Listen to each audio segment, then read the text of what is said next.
My husband took everyone to the grocery store, leaving me in a quiet house to organize the upcoming school week. I was all set with my planner and stack of books when I turned to grab a pencil and saw the kids' chairs against the wall. All 4 of them were in a neat row, just waiting for me to notice. Those ordinary, easily overlooked chairs drew my attention. They were inviting me to remember. I exhaled slowly as the first images formed in my mind. Crying in my car a decade ago after 2 failed fertility treatments. My doctor told me it wasn't likely I'd have biological children.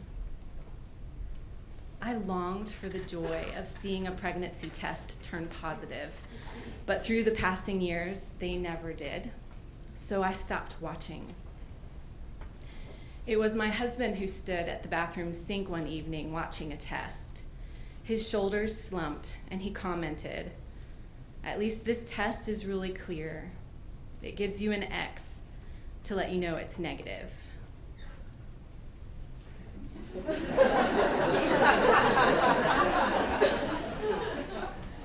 You mean like a plus sign? As in positive?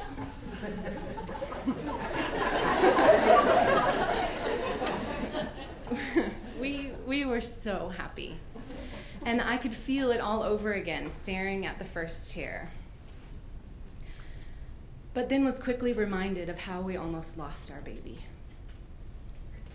You see, I should have taken a taxi, but I was scared and not thinking clearly.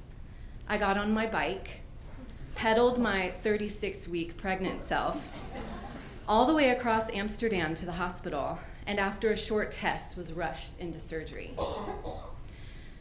I was aware of sharp, hot, and pulling sensations. They'd started before I was numb and were in such a hurry that the scalpel cut our baby just above the ear, leaving a scar. I labored to breathe through the long silence that followed delivery. It was an awful silence. We heard weak whimpers, and my husband stepped away to see what was happening inside the huddle of people wearing scrubs. As he walked towards me, I couldn't see him smiling behind the surgical mask, but I could hear it when he whispered, "We have a son." In those soft sounds, I heard hope. Looking at the first of 4 chairs, I saw evidence of hope come alive. My gaze slid to the 2nd and 3rd chairs because they're a pair. I laughed at how surprising we thought it was to be pregnant again, but I remembered the sonographer saying, "I see 2 strong heartbeats." That was a surprise. In addition to a heavy belly, I carried heavy fears during my pregnancy with the twins. I knew that things could go wrong. Sure enough, 1 baby was breech, and my hopes for a VBAC died a slow death as I spent hours in uncomfortable positions trying to convince that baby to turn. It was disappointing to deliver surgically, but at 37 weeks gestation, we had 2 healthy babies who never saw the inside of a NICU. In the operating room, when the first baby was held up, my husband was confident. He declared, "It's a boy." 1 minute later, the second baby was held up. "It's a, can you move the cord? It's a girl!" The 4 chairs were reminding me of delightful moments until once again I felt a shift. Grief snuck up on me, and sadness rolled through my body with the cruel reminder that we have 5 children and 4 chairs.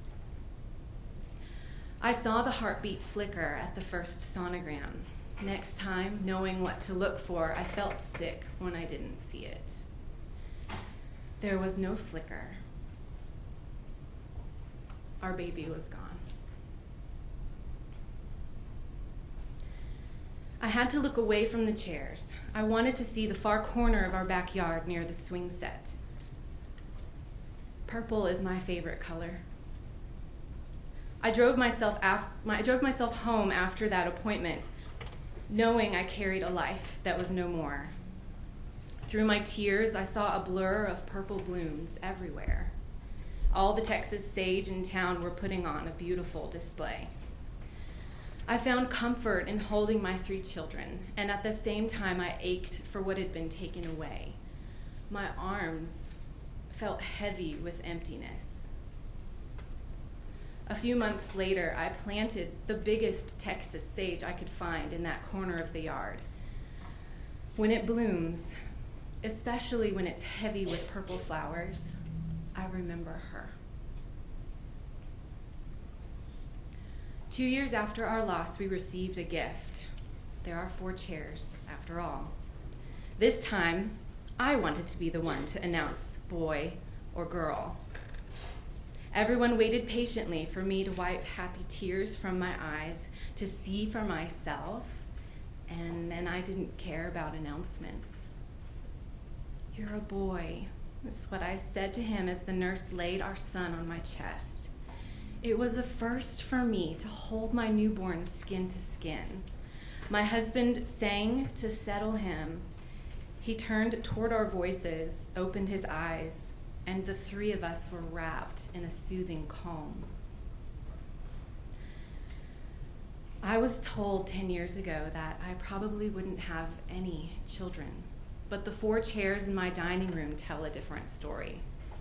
Occasionally, I'll see them all lined up, those ordinary, easily overlooked chairs. The sight of them invites me to remember their story. My story of motherhood, the story of hope come alive.